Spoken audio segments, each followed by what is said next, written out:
तुझं प्रभाग क्रमांक सांग. मी 9 मध्ये उभारलो.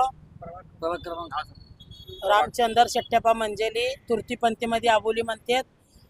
तो तेव्हा तिजीड दिले तेव्हापासून त्याने 10 रुपये खर्च केला नाही. सगळं पैसे माझंच जास्त खर्च झाले तिथं.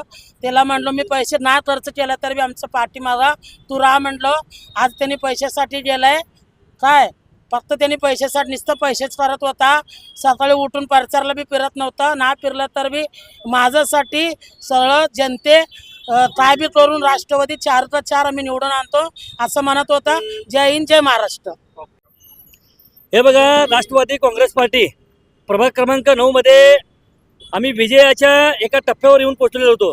कारण की यांच्याकडे असलेली जी काय प्रशासन यंत्रणा जी आहे त्यांना IB रिपोर्ट आला की प्रभाग क्रमांक 9 मध्ये भारतीय जनता पार्टी ह्या ठिकाणी त्यांचा पराभव होऊ शकतो.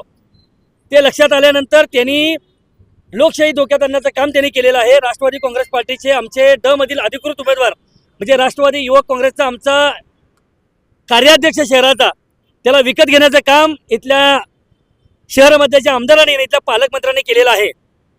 तुम्हाला जर इतकीच भीती होती तर त्यांनी अशा पद्धतीची हिटलरशाही पद्धतीने त्याने असं कृत्य करायला नको होतं. आम्हाला माहीत होतं की ह्याच्यामध्ये कुठलं तर कट कारस्थान या ठिकाणी घडणार आहे.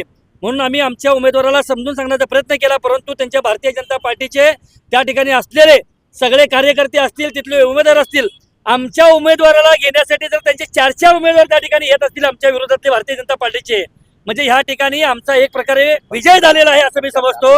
कारण की मी तुम्हाला एकच सांगतो,